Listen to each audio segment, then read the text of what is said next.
nice to be here in a comedy club that looks like it was designed by Josef Fritzl. You guys remember him? A terrible man, but a great nightclub designer. I think we all agree. A great fucking job down here.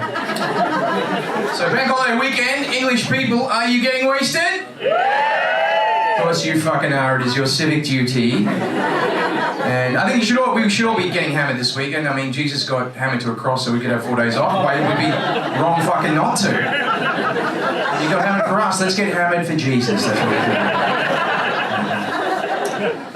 do. So, I'm originally from Australia. I just want to say, first up, I had nothing to do with that cricket ball.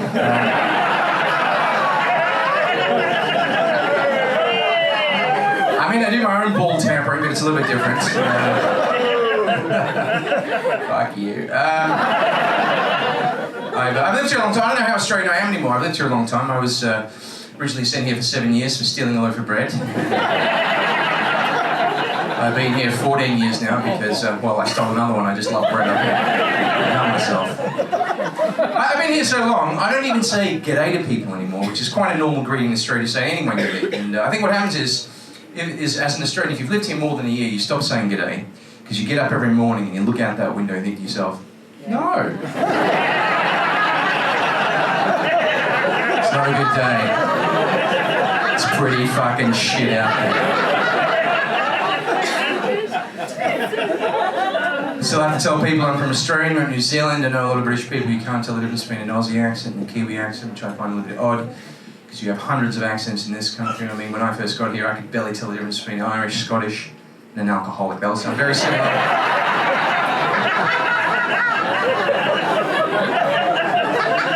I'm aware that a lot of British people aren't fans of the Australian accent. I was out with a group of people recently, and there were some women in the group talking about how much they love the Irish accent on men. They described the Irish accent on men as an aphrodisiac. 5 minutes later, they were talking about my accent, which they described as a contraceptive. To my fucking face. Yeah, I didn't feel great about my accent that day. Then I went to Birmingham. Didn't feel so fucking bad. The first time I was in Birmingham, I thought it was a joke. I thought I'd been set up by other comedians. Looking around like this, going, no fucking way. And about 3 hours went past, shit, this is fucking real. These people can never get a job anywhere else. And I went to Liverpool and I felt even better about my accents. Wasn't quite sure what happened at first. You know, sometimes in summer when you swallow a fly, like... Apparently that is an accent. Then I went to Glasgow and I couldn't really understand a word anyone was saying. I mean, how bad is your accent if they have to subtitle you on television in your own fucking country? People could be saying anything, no one would know. I mean, I'm sure they're ordering drugs, but we don't know. We don't know. Anyway, it took me a while to work out why a lot of British people, you can't tell the difference between an Aussie accent and a Kiwi accent. I think I figured out why. I think the main reason is you couldn't give a shit, basically. I think Australians were important to you about 10 years ago when we were the people serving you drinks behind the bar. But you phased us out for cheaper labour, didn't you? That's right. So, you used to get drinks to the smile and g'day, now you get drinks to the stiff face and no, thank you, please. But you get what you pay for, people. Did check before I did that joke. Do you have any Eastern Europeans here tonight? No, they're all working good. We don't want another recession. Stop laughing and pick that fruit. We don't want another recession. I lived here a very long time. So long now. Sometimes I think the amount that British people drink is normal, and it's so not normal. I changed GPs recently. When you change GPs, you have to fill out that form again. As we all know, the first question on that form is how many units of alcohol can you consume a week? And now everyone here has been in that situation where you sit there, you're adding it up in your head, and you think to yourself, I shouldn't write that down. I'm going to round that in half as well. I'm just going to round that in half. Anyway, I'm getting a bit older, so I thought I'd tell the guy the actual amount, and he actually got quite shitty with me. He goes, you shouldn't be drinking more than 14 units of alcohol. I thought he was going to say day. He goes, a week. I go, really? So what am I supposed to do for the rest of the week after Tuesday? 14 units, that's less than a bottle and a half of wine a week. I go, most Sundays, I piss out more than 14 years. You sure you're a real doctor? You sound like a dickhead. When the British drinking really hit home, I went to New York last year with a bunch of British people. You can't really drink the way you drink here in places like New York. If you do, people will point at you, call your names when you go to the toilet behind your back, like wino and alcoholic. Your family will organise a meeting to try and stop you drinking. Ridiculous here. But that doesn't happen in this country. Because in this country, even if you drink, every day, you're not an alcoholic. You're just referred to as a bit of a character, sort of. A job working for London Underground, they will even let you drive the train. That's what the Circle Line is, just a pissed dude going around. Everything those delays are, the dude's throwing up, he's fucked.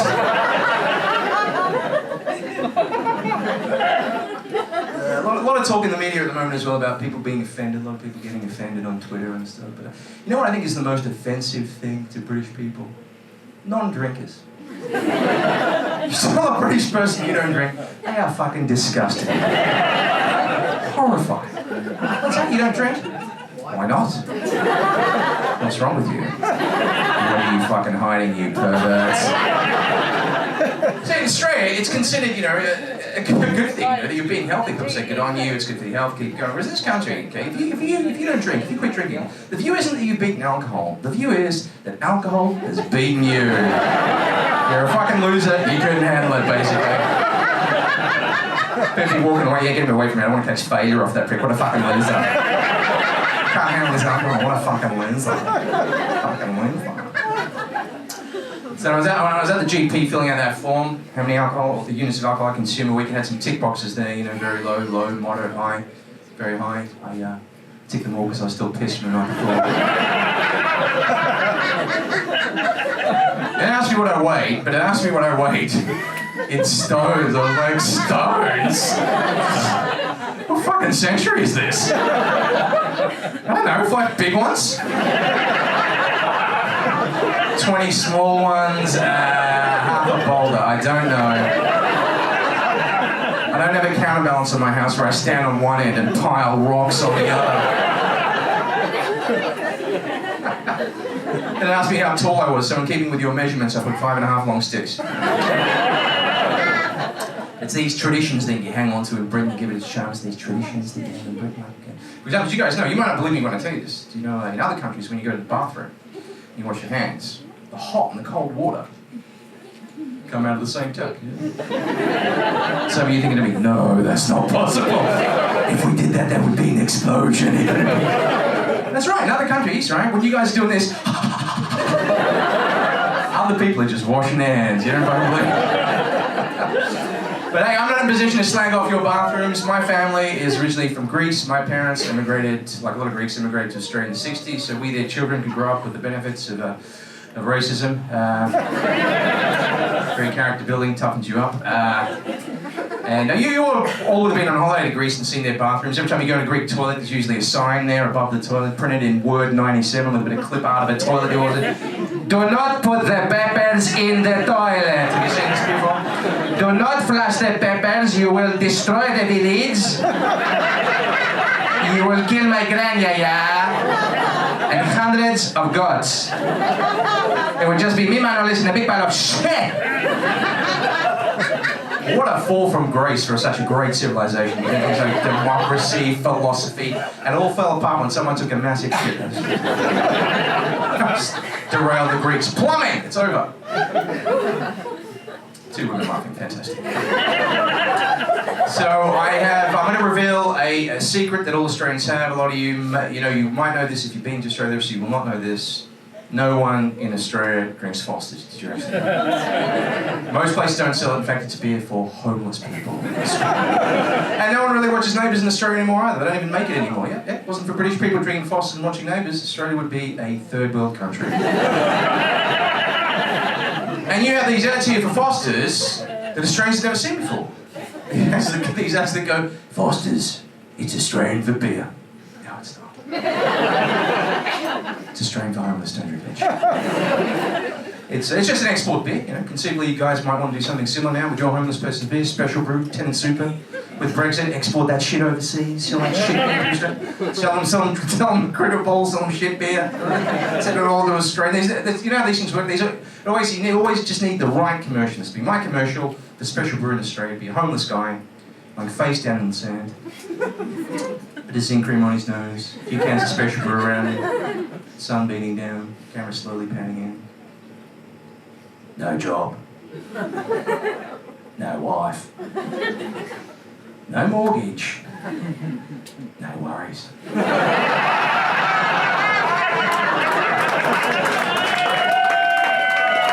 There we go, Brexit solved. No, it's not. The pound is worth a shilling. We're all fucked. We're all fucked. We're all fucked.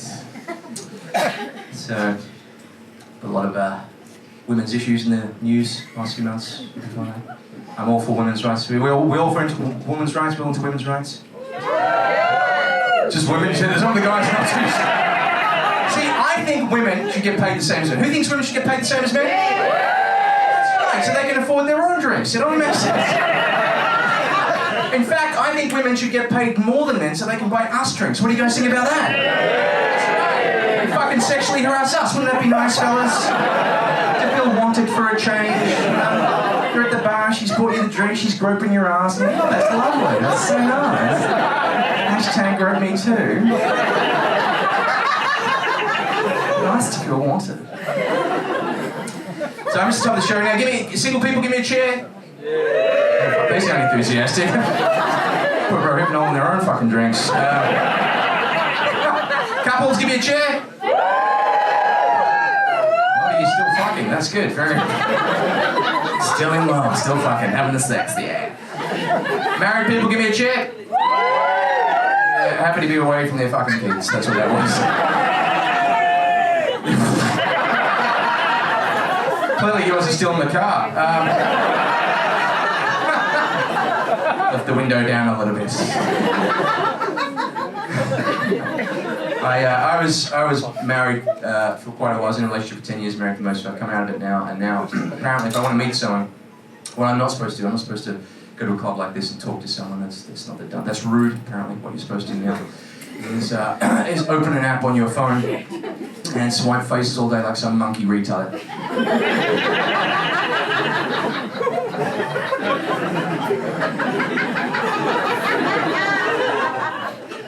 If I get a match, if I like someone, then what I'm supposed to do is send them a picture of my cock, apparently.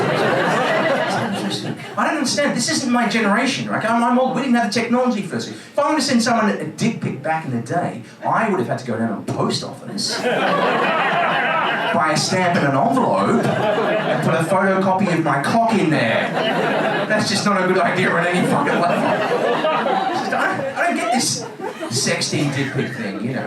Look, honestly, I was cajoled into it once. I shouldn't have done it. I was quite off my face. I was kind of goaded into it.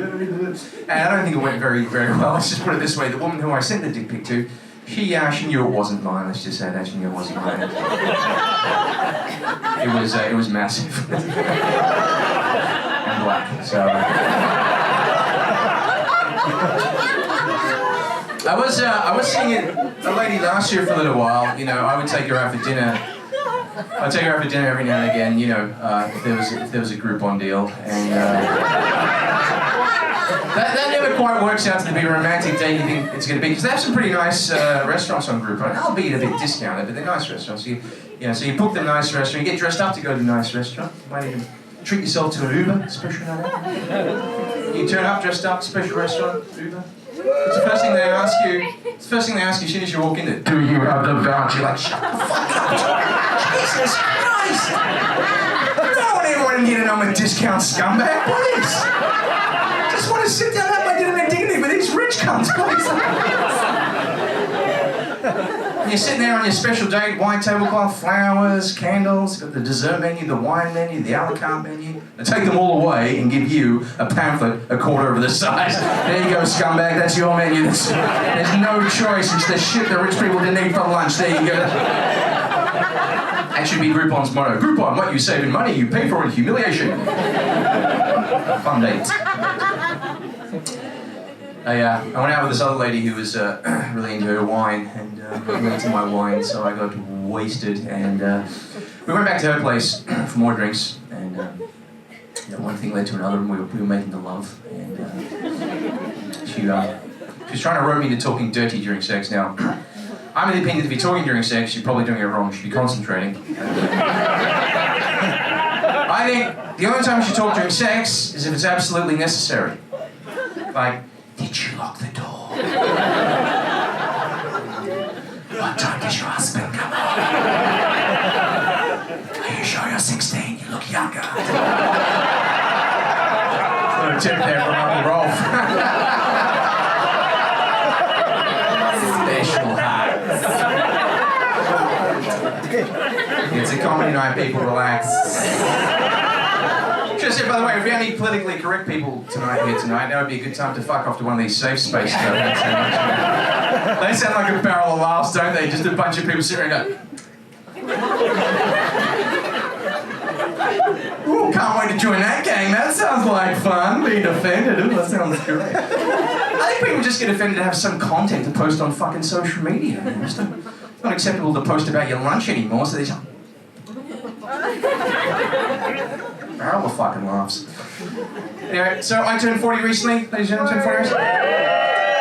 Thank you. When I say recently, about 5.5 years ago.